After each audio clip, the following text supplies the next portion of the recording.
জাপানি গ্রামার শেখার এই দারুণ যাত্রায় লেসন 15তে আপনাদের সবাইকে স্বাগত জানাচ্ছি। আমি আপনাদের অভিজ্ঞ এবং ধৈর্যশীল শিক্ষক হিসাবে আজ সাথে আছি। আজকের এই ব্যাখ্যায় আমরা একদম তাড়াহুড়ো করব না।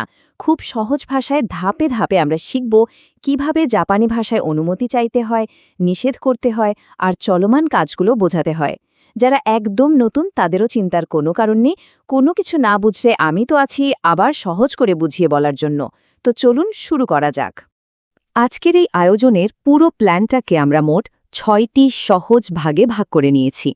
প্রথমে অনুমতি চাওয়া, এরপর নিষেধ করা, তারপর চলমান কাজ, স্থান ও বস্তুর ব্যবহার, বিনীত অনুরোধ এবং সবশেষে থাকবে আজকের পুরো আলোচনার একটা ছোট্ট সারাংশ।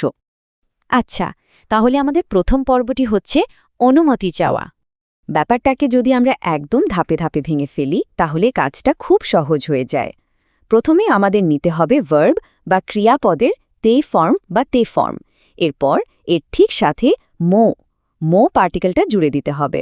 আর সবশেষে ই দেশোকা বসিয়ে দিলেই ব্যাস, চমৎকার একটা প্রশ্ন তৈরি হয়ে গেল। খুব একটা কঠিন মনে হচ্ছে কি? একদমই না। চলুন একটা বাস্তব জীবনের উদাহরণ দিয়ে বিষয়টা আরেকটু সহজ করে ফেলি। ধরুন আপনি কোথাও ঘুরতে গেছেন আর খুব সুন্দর একটা মুহূর্ত ক্যামেরাবন্দি করতে চাইছেন। ঠিক সেই সময় এই সূত্রটা ব্যবহার করে খুব সহজেই বলতে পারেন শাসিনো তোত্তে মো ই দেস্কা, যার মানে হলো আমি কি একটা ছবি তুলতে পারি। আর সবচেয়ে মজার ব্যাপারটা কি জানেন? দৈনন্দিন জীবনের নানা পরিস্থিতিতে ঠিক একই নিয়ম কাজ করে। ধরুন কোনো নির্দিষ্ট জায়গায় ধূমপান করার অনুমতি চাইছেন কিংবা বসের কাছে আজকের জন্য একটু ছুটি চাইছেন, নিয়ম কিন্তু সেই একটাই। যেমন এখানে ধূমপান করতে পারি কি, কিংবা আজ ছুটি নিতে পারি কি। এখন আমরা চলে যাচ্ছি আমাদের দ্বিতীয় পর্বে, আর তা হল নিষেধ করা। এখানে সবচেয়ে গুরুত্বপূর্ণ পয়েন্টটি হল আমাদের একটু ছোট্ট পরিবর্তন আনতে হবে। টে ফর্মের পর আগে যেখানে আমরা মো বসিয়েছিলাম, এবার সেখানে বসবে ওয়া পার্টিকেল, যাকে জাপানি হরফে হা লেখা হয়। আর এরপর জুড়ে দিতে হবে ইকেমাসেন। এর মানে দাঁড়াচ্ছে এই কাজটি একদমই করা যাবে না। আচ্ছা, উত্তরটা দেখার আগে চলুন একটু মাথা খাটাই। ধরুন কোনো পার্কিং লটের পাশে এমন একটা লাল রঙের সাইনবোর্ড দেওয়া আছে। এখন আমাদের যদি বলতে হয় এখানে গাড়ি পার্ক করা যাবে না, তাহলে জাপানি ভাষায় সেটা কিভাবে বলবো আমরা? একটু ভেবে দেখুন তো। হ্যাঁ, একদম ঠিক ধরেছেন। সঠিক বাক্যটি হবে কোকোদে তোমেতে ওয়া ইকেমাসেন।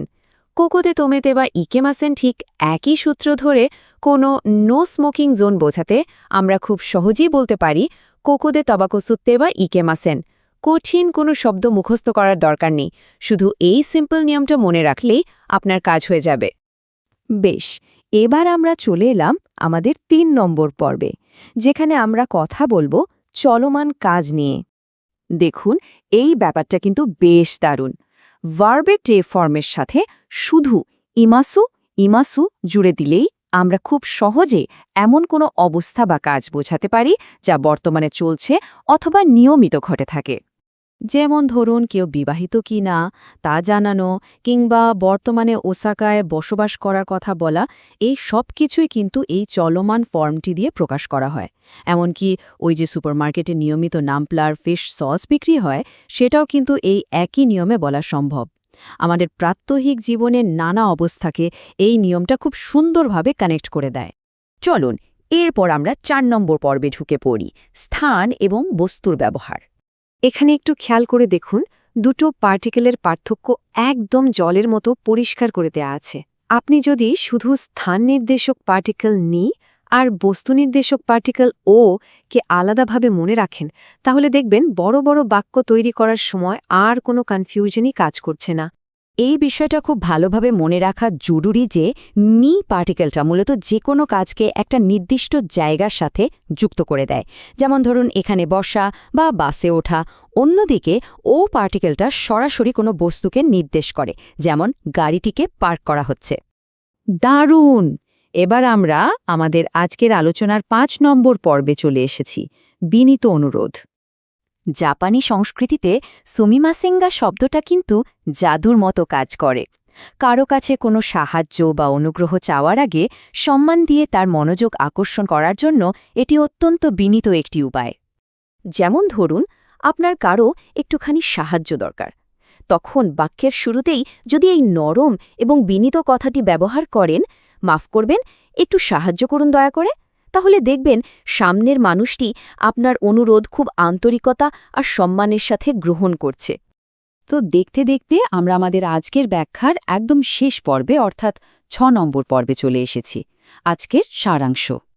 আজকের নিয়মগুলো একটু পাশাপাশি রেখে দেখি। চলুন, ব্যাপারটা একদম ক্লিয়ার হয়ে যাবে। খেয়াল করে দেখুন, শুধু মো পার্টিকেলের জায়গায় ওয়া পার্টিকেল বসিয়ে দিলে কিভাবে একটা বিনীত অনুমতির বাক্য পুরোপুরি একটা কঠোর নিষেধে বদলে যায়। তাহলে একটু ভেবে দেখুন, আজকে আমরা কত কিছু শিখে ফেললাম। বাসে বসার অনুমতি চাওয়া থেকে শুরু করে ওসাকায় বসবাসের কথা বলা পর্যন্ত দৈনন্দিন যোগাযোগের এই অত্যন্ত কার্যকরী আর মৌলিক বিষয়গুলো কিন্তু আমরা খুব সহজেই শিখে নিয়েছি।